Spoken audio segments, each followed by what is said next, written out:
பவானி அருகே அருள்மிகு ஸ்ரீ சக்தி மாரியம்மன் கோவில் மாசி திருவிழா தேரோட்டம் வெகு விமரிசையாக நடைபெற்றது. ஈரோடு மாவட்டம் பவானி அருகே உள்ள ஆனந்தம்பாளையம் பகுதியில் அமைந்துள்ள அருள்மிகு ஸ்ரீ சக்தி மாரியம்மன் திருக்கோவில் மாசி தேர் திருவிழா 15 நாட்களுக்கு முன்பு பூச்சாத்துடருடன் தொடங்கியது. தினந்தோறும் அம்மனுக்கு காலை மாலை என 2 நேரமும் பல்வேறு வகையான வாசனை திரவியங்களால் சிறப்பு அபிஷேகமும் அலங்காரமும் செய்து சிறப்பு பூஜைகள் மேற்கொள்ளப்பட்டு வந்தன.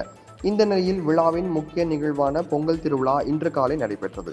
கோவிலில் பெண்கள் பொங்கல் வைத்து மாவிளக்கெடுத்து ஊர்வலமாக கோவிலை வந்தடைந்து சிறப்பு அலங்காரத்தில் காட்சியளித்து அம்மனை வழிபட்டனர்.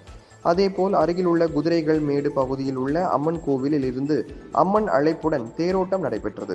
இதில் தேரை வடம் பிடித்து பக்தர்கள் சுமார் 5 கிலோமீட்டர் தொலைவிற்கு ஓம் சக்தி பராசக்தி என்ற முழக்கத்துடன் தேரை பக்தி பரவசத்துடன் இழுத்து வந்து ஸ்ரீ சக்தி மாரியம்மனை வழிபட்டனர்.